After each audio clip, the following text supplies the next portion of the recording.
ہم نے نفس کے خلاف جنگ کرنی ہے. پھر جب نفس کے خلاف جنگ کرتے ہیں تو پھر ہمیں توکل کی وہ زندگی ملتی ہے, ایسی زندگی مل جاتی ہے کہ جس سے مالک جو ہے راضی ہو جاتا ہے.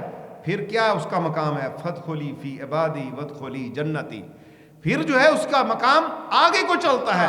اللہ تو بلکہ اسے یہ دنیا میں رہتے ہوئے یہ دعوت دے دیتا ہے اور اسے خوشخبری سنا دیتا ہے کہ تو جنت میں داخل ہو جا, اللہ تجھ سے راضی ہو چکا ہے, تیرا نفس مطمئنہ ہے, تو نے مالک کو راضی کر لیا ہے, رب کی رضا کو حاصل کر لیا ہے. اور رب کی رضا کو جب حاصل کرتے ہیں, جب بندہ کرتا ہے نا, تو پھر اللہ اس کی غیبی مدد کرتا ہے.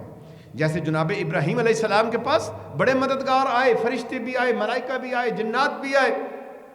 تو آپ نے کہا نہیں, میرا اللہ مجھے دیکھ رہا ہے. تو میرے اللہ تبارک و تعالیٰ نے اپنے خلیل کا یہ توکل اور یہ بھروسہ دیکھا. اللہ کرے ہمیں بھی اس سے وہ ذرہ مل جائے, وہ ذرات ہمیں بھی مل جائیں, وہ نور ہمیں بھی مل جائے.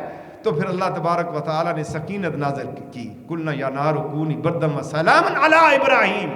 اللہ تبارک و تعالیٰ نے فرمایا ہے آگ آج ٹھنڈی ہو جا اور سلامتی والی ہو جا میرے ابراہیم کے اوپر, میرے خلیل کے اوپر امن والی ہو جا. کیونکہ صرف ٹھنڈی نہیں, ٹھنڈ بھی موت کی ہلاکت ہے. ایسی ٹھنڈ ملی, ایسی راحت ملی کہ نہ گرمی کی خبر رہی, نہ آگ کی خبر رہی, نہ ٹھنڈ کی خبر رہی. اور ایسے وہاں پہ بیٹھے جیسے باغ میں بیٹھے ہوئے ہیں.